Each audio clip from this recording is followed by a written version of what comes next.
above us. This motto was placed here as a rebuke of the Cold War-era philosophy of the Soviet Union.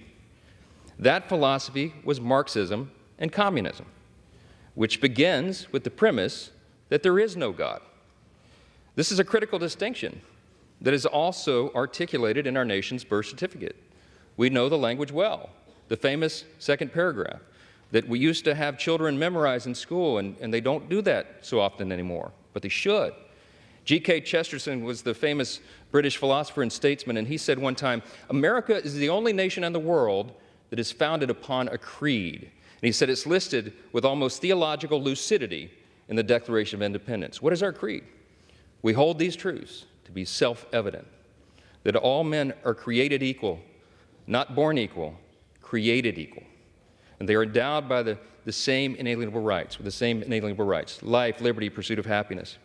That is the creed that has animated our nation since its founding, that has made us the great nation that we are. And we're in a time of extraordinary crisis right now. And the world needs us to be strong. They need us to remember our creed and our admonition. Turmoil and violence have rocked the Middle East and Eastern Europe. We all know it. And tensions continue to build in the Indo-Pacific. The country demands strong leadership of this body, and we must not waver. Our nation's greatest ally in the Middle East is under attack. The first bill that I'm going to bring to this floor in just a little while will be in support of our dear friend Israel, and we're overdue in getting that done. So this is Mike Johnson, who is the new Speaker of the House, just elected today. These are the first remarks that he is giving.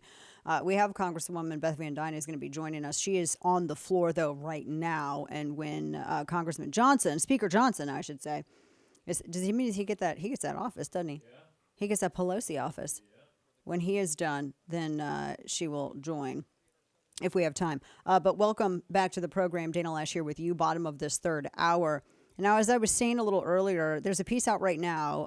It's not behind a firewall on this one. It's just so you can have some idea as to who the speaker is. But Lorraine has it up, and it gives some insight. Of all of the different factions that are in the Republican Party in the House, Johnson is unique in that he's a member of two of them. He is on the Republican Study Committee, which is, I think, some moderates on that. And then he also is in the House Freedom Caucus, which is, I think, where most of us are kind of aligned. And that it is a promising indication. I'm not saying it's proof, because I think he's got to prove that.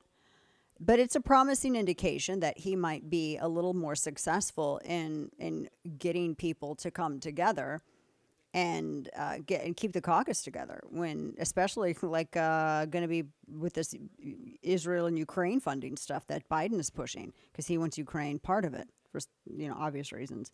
So we're gonna discuss all of that, like I said, in the coming days to see if he's where he stands. But he's definitely more conservative than some of the other people that have been proposed. And he was able to get everyone united. So it's promising. So we'll see what happens. But he's been giving his opening remarks here, and he seems, I've never met him before, so I don't have any kind of, I can't give any insight into how I think he's going to run as speaker, but we will talk to some people who definitely do.